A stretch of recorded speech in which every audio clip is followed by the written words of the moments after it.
Praise the lord. ప్రభు అయిన యేసుక్రీస్తు నామములో అందరికీ శుభము జయము కలుగును గాక. ఆమేన్. దేవుడు మనకు ఈరోజు ఇచ్చిన వాగ్దానం మరియు వాక్య భాగం.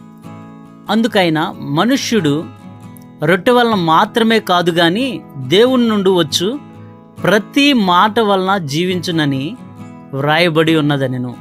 ఈ యొక్క సందర్భం యేసుక్రీస్తు ప్రభువారు శోధనకు కొనిపోబడినప్పుడు ప్రభువారికి సాతానుకు మధ్య జరిగే సంభాషణ. అయితే సాతాను శోధించగా యేసుక్రీస్తు ప్రభువారు చెప్పారు ఏమని? మనుషులకు ఆహారం శరీరపరమైన ఆహారం మాత్రం వల్లనే జీవించరు, దేవుని యొక్క మాట వలన కూడా జీవిస్తారు. దేవుని మాటే ముఖ్యమైనది అన్నట్టుగా ప్రభువారు మనకు చెప్తున్నారు. అయితే శరీరపరమైన ఆహారం మరి మనుషులు తినకపోతే చనిపోతారు కదా, మరి దానికేమంటాము?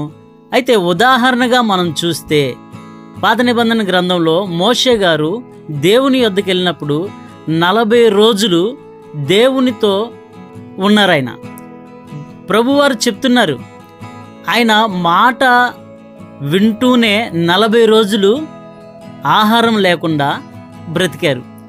ఈ యొక్క మంచి ఉదాహరణగా మనం తీసుకుంటే దేవుడు చెప్పే ప్రతి మాట వలన మనుషులు జీవించగలరు. అయితే మనం భూమి మీద కష్టపడి ఆహారం సంపాదించుకొని తినమని ప్రభువారే చెప్పారు. ఏమని? ఆదికాండంలో ఆదాము గారికి చెప్పారు, నీ చెమట ఓర్చి నీ చెమట కార్చి నేల మీద పడి కష్టపడి నువ్వు ఆహారం సంపాదించుకొని నువ్వు బ్రతుకుతావు అని చెప్పారు. మరి దీనికి వ్యతిరేకంగా కూడా బైబిల్లో కొన్ని ఉదాహరణలు ఉన్నాయి. విత్తనము వేయకుండా, విత్తనం నాటకుండానే పంట పండిన సందర్భాలు ఉన్నాయి. అంటే మానవుడు దేవుణ్ణి ఎంతగా నమ్మితే ఆ యొక్క దేవుని యొక్క మాటలు, దేవుని యొక్క వాక్యం అతని జీవితంలో ప్రభావితం చేస్తుంది.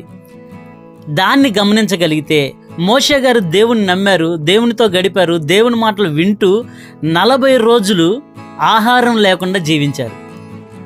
కాబట్టి ప్రతి మనిషికి ఉపయోగపడేది దేవుని వాక్యం. ప్రతి సందర్భంలో దేవుని వాక్యం మనల్ని జీవింపజేస్తుంది. ఉదాహరణకి ఎవరైనా నిరాశతో ఉన్నప్పుడు, బాధలో ఉన్నప్పుడు వారు భోజనం చేయలేరు. అలాగా కొంత 1 రోజు 2 రోజులని గడుపుతారు. ఎందుకు? వారి యొక్క మనస్సు ఒక దాని మీద కేంద్రీకృతం ఉంటుంది కాబట్టి ఆకలేదు, కాబట్టి వాళ్ళు జీవిస్తారు. కొంతమంది బాధలో జీవిస్తారు. అలాగే దేవుని మీద ఆశ పెట్టుకొని, దేవుని మీద మాటల మీద శ్రద్ధ పెట్టుకొని, దేవుని వాక్యాన్ని శ్రద్ధగా మనం దేవుని యొక్క నోటిని మనం వింటూ ఉంటే ఆ మాటలే మనల్ని జీవింపజేస్తాయి. మరి ఇజ్రాయేలు ప్రజలు అరణ్యంలో ఉన్నారు, వారికి ఆకాశం నుండి మన్నాను కురిపించాడు దేవుడు.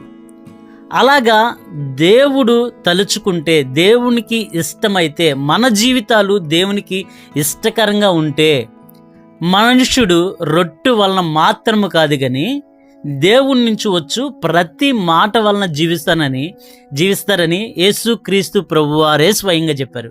కాబట్టి మానవ శరీరానికి భౌతికమైన ఆహారమే ముఖ్యం కాదు కానీ ముఖ్యమే, అది మాత్రమే కాదు, ఆత్మీయమైన ఆహారం చాలా ముఖ్యమైనదని ప్రభువారు చెప్తున్నారు. భౌతికపరమైన ఆహారం తినకపోతే చనిపోతారు, కానీ ఆత్మీయ ఆహారం లేకపోతే మనం నిశ్చయముగా చచ్చేదమోనని పరిశుద్ధ గ్రంథంలో దేవుని చెప్పారు. కాబట్టి మన ఆత్మ పోషించబడాలంటే దేవుని వాక్యంతో మనం నింపబడాలి. అప్పుడు శరీరపరమైన ఆహారం మనకు దొరకకపోయినను, మనం కష్టపడి సంపాదించకపోయినను దేవుడు మన్నాను కురిపించినట్లు, ఏలియా గారికి ఆకాశ పక్షుల నుంచి ఆహారం ఇచ్చినట్లు, దేవదూతల ఆహారం ఇచ్చినట్లు దేవుడు దయచేస్తారు. కాబట్టి మనుషుడు శరీరపరమైన ఆహారం మీద శ్రద్ధ పెట్టకుండా ఆత్మీయ ఆహారం మీద శ్రద్ధ పెడితే నేను వారికి భౌతికపరమైన ఆహారం కూడా నేను ఇస్తానని ప్రభువారు చెప్తున్నారు. ఈ యొక్క వాక్యం మన జీవితాల్లో నెరవేర్చబడును గాక. ఆమేన్. Praise lord. ప్రభు అయిన యేసుక్రీస్తు నామములో అందరికీ శుభము జయము కలుగును గాక. ఆమేన్.